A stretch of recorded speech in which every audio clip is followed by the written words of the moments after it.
国之将亡，必有妖孽。任何一个政权走入尾声，那必定是牛鬼蛇神一拥而上。本来就生于畸形格局之下的东晋王朝，终于在历经了80多年之后，走向了自己生命的尾声。东晋晚年最突出的特点就是豪杰像走马灯一样的粉墨登场，速生速死。公元383年12月，距离淝水之战之后4个月，庞大的前秦帝国开始崩溃。祈福鲜卑、慕容鲜卑、羌人、丁零人纷纷开始从内部给前秦来上一刀。一直以来都有小伙伴疑惑，在北方天下大乱的时候，南方的东晋在干什么呢？为什么不趁机开始北伐呢？事实上，东晋或许是意料到了自己能击退前秦，但却从来没有想过能一口气把前秦打崩。而且面对突如其来的重大胜利，东晋君臣依旧像过去这么多年一样，义无反顾地一头扎到了内斗当中。其实早在淝水大战还没爆发的时候，随着东晋孝武帝的成年和亲政，皇权就已经开始从门阀手里夺回部分权力了。只不过过去了这么多年，司马氏的操作还是那么的令人窒息。公元376年，晋孝武帝司马曜任命弟弟司马道子为中军将军，之后又升任骠骑将军，而此时的司马道子只有14岁。这还没完，公元380年，朝廷又免去了谢安的司徒身份，转而委任司马道子为司徒。这一年，司马道子只有17岁。皇帝收权的进程，甚至在苻坚发动淝水之战的关键时刻都没有停下。当前秦号称97万大军来犯的时候，皇帝司马曜当然会委任谢石、谢玄等人门阀干将，但同时他也非常坚定地将弟弟司马道子再次擢升，升任为录尚书6条事。要知道，当年司马曜的父亲简文帝在登基之前的职务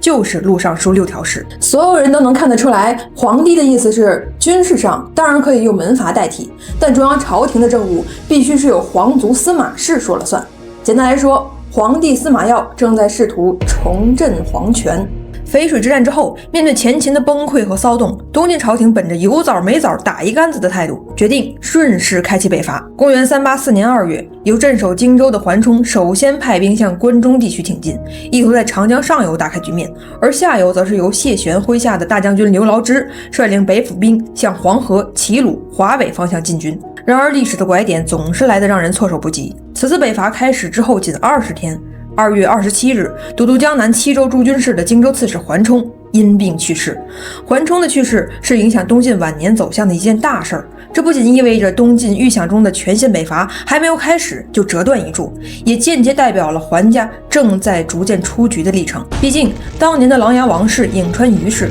都是这样一点点归于平淡的。而另外一面，桓冲的骤然离世，压力最大的还不是桓家子弟，而是处于同一生态位、亦敌亦友的谢安。桓冲去世，桓冲生前担任的荆州、江州2个地方长官的位置就空了出来。按照门阀们以往的套路，这正是新门阀将老门阀政治遗产吃干抹净的好机会。同样，也有人在朝廷里提议，建议由谢氏的谢贤来继任。倘若谢贤接过上游2个大郡，那么谢家才可以复刻当年王于桓他们曾经实现过的一人坐镇中央，一人控制上游的政治格局。也只有这样，才能算得上是一流大族。然而，主政的谢安却一反常态，不仅坚决拒绝向上游安插自己人，而且坚持把荆江2州交由桓氏自己来镇守，任命桓石民为荆州刺史，桓石虔为豫州刺史，桓隐为江州刺史。谢安的目的很简单，他本就无心政治，直到40多岁才出山为政，也是迫于现实的无奈之举。如今外患已平定，谢安和谢家也就没有必要像当年的王于桓一样，成为非要压皇权一头所谓的豪族了。当然，淝水之战毕竟在谢家的部署之下大获全胜，主政的谢安也自然会水涨船高。3月，朝廷升任谢安为太保；9月，加谢安大都督15州诸军事，授予黄金钺。但这种表面上的风光无限，却让谢安如坐针毡。桓冲去世之后，谢安屡屡请求外调，甚至还请求亲自指挥北伐，并希望把自己的办公场所迁出建康，出镇广陵。而他这么做的目的，其实也是为了躲开咄咄逼人的皇帝，缓和谢家与朝廷的关系，减轻门阀与皇权的对立状态。在随后的半年里，北伐照常进行。这个阶段，东晋方面确实收复了不少失地。384年3月，前秦中央大乱，东晋乘势夺回襄阳。6月，收复洛阳。8月，刘牢之收复彭城。9月，谢玄率军推进到黄河附近，黄河南岸的全部光复。12月，刘牢之率军挺进邺城，接济伏丕。然而，当时代在缓慢转型的时候，历史的拐点再次震动华夏大地。公元385年8月22日，东晋太保大都督15州诸军事建昌县公谢安因病去世。4天之后，8月26日，前秦天王苻坚被部下姚苌缢杀于新平佛寺。短短4天，大江南北的政治格局彻底转型。苻坚的去世意味着前秦政权的崩溃，而谢安的去世也标志着此次北伐的终止。站在历史节点往后看，桓冲也好，谢安也好，乃至苻坚也好，他们的使命似乎就是在淝水展开惊天一战。等到大战之后，众人都急不可耐地奔向各自的死亡，甚至连谢石、谢玄、朱旭等人也纷纷在战后3-5年内凋零。就这样，有赖于老门阀桓冲的隐忍克制，新门阀谢安的激流勇退，年富力强的皇帝司马曜终于可以在皇帝司马道子的帮衬之下，收回了当初由4大门阀控制的所有权力。门阀政治在与皇权又竞争又对立了80多年之后，终于走向了消亡的过程。但是大家千万别混淆了，门阀政治固然有1万种毛病，但这并不意味着皇权振兴之后，皇帝司马曜就理所当然不费吹灰之力的能治理好国家。甚至可以说，当初王于、桓谢的头面人物，在内政、外交、军事、民生上大多都能拿得出手，而终于亲政了的司马氏皇帝，说不定还比不上这些人。史料记载，孝武帝司马曜亲政之后，政由己出，整个朝野气象一新，全国上下的干部都对他寄予厚望。但是，怕就怕但是。没过多久，皇帝司马曜便沉迷于女色和美酒之中不能自拔，而操持朝廷政务的事儿也全部一股脑的交给老弟司马道子。可问题是，司马道子也是酒色之徒，俩人一个19岁，一个17岁，每天上班的主要内容就是喝酒、唱歌、听曲儿、打猎。简单总结一下，就是骄奢淫逸一样不落，治国理政不管不顾。这样的景象不免让有识之士忧心忡忡。有一次，尚书令陆纳遥望皇宫，长叹一声说道：“多好一个家！后生们这是要把它毁了吗？”不折腾是一种大智慧，是面对政治这种极端复杂事物的时候一种审慎稳健的态度，能够规避大量无意义的内部消耗和风险隐患。但由于皇帝司马曜当撒手掌柜，皇帝司马道子肆意妄为，这就使得东晋的朝政反而不如当年4大门阀把持之下来的清静。既然当皇帝的司马曜一味的身居幕后，醉心享乐，那么一些有心之人自然会巴结攀附正在执掌朝政的司马道子，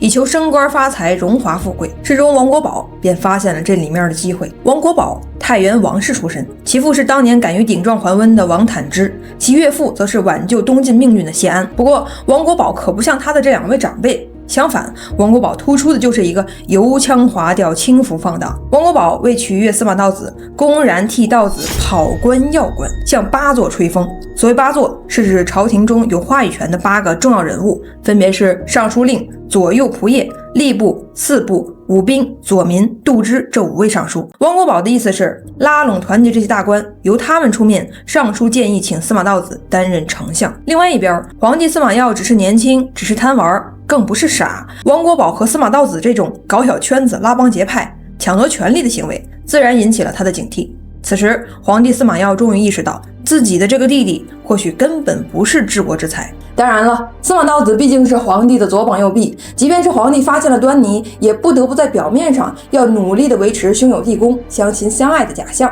公元389年6月，荆州刺史桓石民去世，司马道子迅速抢占位置，委派王国宝的弟弟王臣接管荆州。半年之后，镇北将军、清点2州刺史司马恬去世，皇帝司马曜眼疾手快，派遣另外一位王公接替了下游的军事防务。如果你细心，就会发现门阀在的时候，长江上游藩镇与下游中央朝廷屡屡对峙，现在门阀不在了，上下游之间依然敌对。要是用贾队长的话来说，那门阀不是白走了吗？王国宝、王公、王臣其实都是太原王室，但他们却随着皇帝和皇帝的矛盾逐渐分裂成2个阵营。王国宝的哥哥王臣上任荆州刺史之前，尚书仆射在京城为他举办酒会饯行，酒会现场跟他不对付的王公，也就是半年之后出任下游的将领也在。王公当时的职务是丹阳尹，也就是首都区长。王臣本是爱酒之人，再加上新官上任，到了酒桌上那可不就是使劲的造，因此他力劝王公喝酒。而王公这人呢，又突出一个为人方正、性格严肃，不然孝武帝也不会看上他，用他来对抗司马道子一派。所以任凭王臣怎么劝，王公就是不喝。到了最后，王臣、王公都急眼了，闹僵了的两人开始把裙带往手上一缠，缠紧了之后，就准备来一场男人之间的决斗。不服就打一架，谁趴下谁是孙子。主人要打架，手下的人自然要帮衬。王公是首都区长，一声招呼就有乌压压近1000人涌进酒会。王臣没那么多人，但该来的也都到了。双方只要等主人一声令下，生死看淡，不服就干。这架势让请客的尚书仆射吓坏了。倘若在自己家里闹出人命来，先不说政治影响，传出去风声也不好听，因此他赶紧站出来，俩人中间好说歹说，这才阻止了这场群架。这虽然只是王国宝和王公两家矛盾的一个侧影，但作为晋末大戏的帷幕，随着王臣上任上游，王公就任下游，一场巨变也就开始了。王臣到任荆州，牵扯出一个悠哉悠哉的少年桓玄，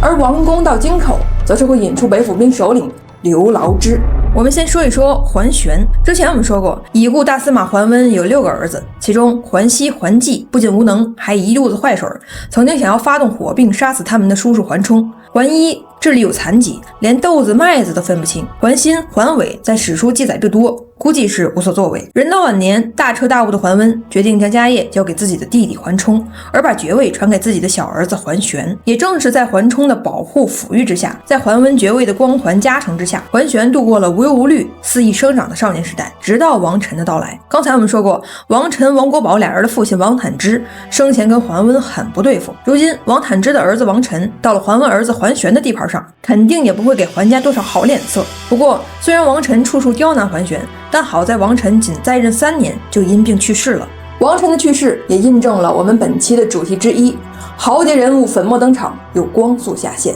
此时随着皇帝司马曜对弟弟司马道子的不信任越来越重，趁着王臣去世的契机，司马曜赶紧提拔自己所宠信的人拱卫朝廷，因此荆州刺史的职位最终授予了被信任的殷仲堪。按理说，由殷仲堪继续坐镇荆州，桓玄照旧没有登上历史舞台一展身手的机会。但一起突如其来的变故，就突然间让局势加速转变。公元396年9月20日，孝武帝司马曜与妃嫔们宴饮，在美女和美酒的刺激之下，司马曜逐渐上头。他望着即将30岁的张贵人，借着酒劲儿调侃道：“照理说，到你这个年纪，我早就该把你废黜了，换个更年轻的上来。”听了这话，张贵人信以为真，他又失望又愤怒。到了晚上，趁着司马曜大醉，张贵人跟贴身婢女一起用被子蒙住司马曜的头，活活给捂死了。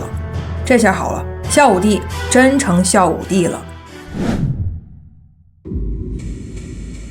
孝武帝的故事固然有些令人扶额失笑，但皇帝的骤然离世无疑导致方方面面的人都警惕了起来。司马曜去世的当晚，王国宝首先发难，他准备趁着这个空档闯入皇宫，替死去的皇帝撰写所谓的遗诏。不难想象，倘若由王国宝草拟诏书，那么他必定会偏向司马道子，而会把先前司马曜安排的王公、殷仲堪等人排除在下一班子之外。不过，尽管王国宝眼疾手快，但不巧的是，当晚值班的禁卫军首领恰恰是王公的弟弟王爽。面对突然冒出来的王国宝，王爽严厉威胁道：“先帝龙行，太子未到，谁敢这时候闯进宫，立斩不赦。”看着明晃晃的军刀和王爽恶狠狠的眼神，王国宝选择悻悻退下。但这并不意味着他与王公等人矛盾的终结，相反，这是一场更大风暴聚集的前兆。公元396年9月20日，晋孝武帝司马曜暴死。一天后，15岁的太子司马德宗继位，是为晋安帝。史料记载，司马德宗从小就寄于植物人的状态，不会说话，不会吃饭，不能分辨冷暖，喝水如厕，睡觉起床，这些只要是活人大概能自理的事儿，他一概不会。不用想，这样一个几乎没有任何民事行为的人成了皇帝，大权必然会旁落。也正因此，此前一直被孝武帝打压的皇帝司马道子再度卷土重来了。这也不难理解，论贤，他是先帝一朝的司徒，录尚书6条事；论亲，他又是当今傻皇帝的叔叔，所以司马道子很自然的又回到了权力中心。3年之后，东晋朝廷下诏，以司徒会稽王司马道子为太傅，摄政，总揽全国朝政，主持内外工作。随着司马道子的得道，王国宝等一众党羽也随之升天，整个朝廷以司马道子一派最为炙手可热。如今摆在他们面前的，就就只剩下一个最不起眼的小矛盾，那就是先帝委任的上下游封疆大吏，上游殷仲堪，下游王公。上游的殷仲堪是个比较老实甚至懦弱的人，比如在荆州任职的日子里，土霸王桓玄从来没有把他放在眼里，甚至桓玄还曾经带着自己的私兵跑到殷仲堪府上耀武扬威。因此面对朝廷的惊天变局，殷仲堪没有任何表态，只是静静地等待朝廷对他的安排。而下游的王公就完全不一样了。首先，王公为人方正严肃，在情感上就一向看不惯司马道子一派的胡作非为。其次，孝武帝还在的时候，他就被委以重任，用来拱卫首都，压制群小，而这些群小就又指向了司马道子和王国宝。最后，王公的妹妹王法惠是孝武帝的皇后，所以她还是新皇帝的舅舅。如今小皇帝的权力完全都被司马道子劫取了，他这个做舅舅的自然不能坐视不理。所以当王公听闻中央变故之后，他二话没说，非常强硬地率领麾下的北府兵进京为先帝奔丧。本来吧，武装奔丧这种吓人的举动就已经让司马道子等人惊慌失措了，但王公又偏偏是个火爆脾气，在参加国葬的日子里，王公经常把司马道子叫到面前，毫不避讳劈头盖脸地训诫他，惹得司马道子又是忌惮又是记恨。一开始，司马道子也想做一些调解工作，使朝廷尽量的维持平和的氛围，于是便对王公推心置腹，希望能够尽释前嫌。但是王公却是一点面子也不给，每次谈到朝政得失便声色俱厉，搞得司马道子常常是下不来台。司马道子终于意识到王公终究不会站在自己这边，也就慢慢的对他起了杀心。但此时东晋的朝政妙就妙在山中无老虎，猴子称霸王。虽说司马道子不是什么好人，但王公的行事风格也确实是非常唐突。比如说，参加完国葬半年之后，公元397年4月，王公不经朝廷授意突然发兵，上表陈述王国宝的罪状，举兵讨伐，也就是我们常说的他要清君侧。王公的举兵就像是传统小说里的话说两头，因为在这次事件当中，除了他自己的风风火火向下游赶去，上游的殷仲堪、桓玄也都卷了进来。在起兵之前，王公为了谋求胜算，曾经派人与殷仲堪联络，商议他们两个强藩共同发兵，上下游合击讨伐王国宝等人。殷仲堪本身是个比较老实的人，面对王公的提议，一开始他并不同意，荆州地区相当一部分官员也不太同意。这个时候，郁郁不得志，天天在封国晃悠的桓玄看到了制造混乱的机会，于是他给殷仲堪说：王国宝与你们几人一向都是死对头，每天想的就是你们几个死得不够快。王公是皇上的援救，王国宝未必敢加害于他，可您是先帝破格任命的，朝野虽然认可您的才华，但并不认为您是做封疆大吏的料。如果他们征召你回朝做中书令，以别人代替你做荆州刺史，你该怎么办？殷仲堪听完桓玄的话，激动地直拍大腿，说：我一直愁这个事儿，桓玄老弟，你说该怎么办？桓玄说：王公此人嫉恶如仇，你应该暗中与他联合，起义兵清君侧。我桓玄虽然没什么才能，但也愿意率领荆楚之地豪杰做你的前锋。就这样，经过桓玄的鼓动和王公的拉拢，殷仲堪算是彻底走上了闹事儿的贼船，配合王公一同举兵吓唬中央了。另外一边，王国宝听说王公打着清除自己的旗号出兵，吓得六神无主。他的亲信王旭给王国宝建议，让他假借司马道子的命令，杀掉王寻、护军将军车胤等有几个声望的人，放血，立立威，然后再要挟安帝和司马道子共同发兵征讨王公和殷仲堪。简单来说，亲信的意见是鱼死网破，让王国宝先把皇帝和司马道子攥在手里再说。一开始无计可施的王国宝同意了这个方案，但等到把王寻、车胤都叫来之后，王国宝又下不去手。望着这些共事多年的老同事，王国宝突然心头一软，态度180度大转弯，他反而开始向王寻等人请教接下来该怎么办。王寻听完，耐心地劝说王国宝：王公、殷仲堪与您素来没什么深仇大恨，他们其实无非是想从项王那儿得到更多的权势罢了。王国宝听完，傻乎乎地询问：王公莫非把我当成当年的曹爽了？王寻等大臣听完，差点都笑出声，说道：您说的这是什么话呀？即使你有曹爽那样的罪过，王公也不是司马懿那样的人呢。最终思来想去拿不定主意的王国宝决定一躲了之，他给领导司马道子上了一封辞职信，然后焦灼地跑到皇宫门口等朝廷给他定罪的消息。但刚跑到宫门口，王国宝又反悔了，他又对左右谎称说皇帝已经下诏恢复他的官职。一面是颠三倒四、火急火燎的王国宝，一面是怒目圆睁、杀人放血的王公，主持朝政的司马道子此时终于显示出了他的软弱的本质。397年4月27日，由司马道子授意，朝廷下诏赐王国宝自尽，党羽王绪当街斩首。随后，司马道子派人去给王公禀报这一情况，并对自己的过失表示深深的歉意。如此一来，军策已经被朝廷打扫干净了，王公的起兵也就失去了合理性。在收到司马道子的消息之后，王公率军返回京口。另外一边，荆州的殷仲堪虽然答应王公一起讨伐王国宝，但一直犹犹豫豫，不敢有所动作。等到听说王国宝等人已经被杀，殷仲堪这才装模作样的上书朝廷，表示要清军策，并调动军队做试探性的出征。司马道子估计是看出了殷仲堪的投机本质，于是写了一封信劝阻，殷仲堪这才回师荆州。至此，由王国宝引发的一系列政治动荡暂告一段落。纵观本期视频，相信大家一定有一种感觉，也就是出场的这些豪杰人物，诸如项王司马道子、中书令王国宝、荆州刺史殷仲堪、北府军首领王公等等，在东晋舞台上也算得上是能够左右朝政的角色，但通篇下来却有一种强烈的时无英雄庶子成名的感觉。大家络绎不绝地走过场，动不动就自然死亡，要么就是在低端内斗中下线，似乎每个人都只是历史棋局下的棋子，根本没有最终的赢家。其实这种感觉最主要的来源于2个方面，一是因为这段时期是东晋历史上的剧烈转型期，东晋朝的主要矛盾在短短的几十年里不断的演进，先是从门阀政治过渡到皇权振兴，但皇权振兴没有2天，皇帝又突然横死，没了皇帝这个主心骨，项王司马道子又开始弄权，丞相不靠谱，强藩就因为种种原因再闹事儿，一系列错综复杂的矛盾，使得东晋本身就是乱上加乱，找不到一条主线。另外一方面，东晋已经是一个臃肿迂腐的机器，无论矛盾怎么变化，都改变不了它羸弱的本质。而在晋末剧烈的变革之下，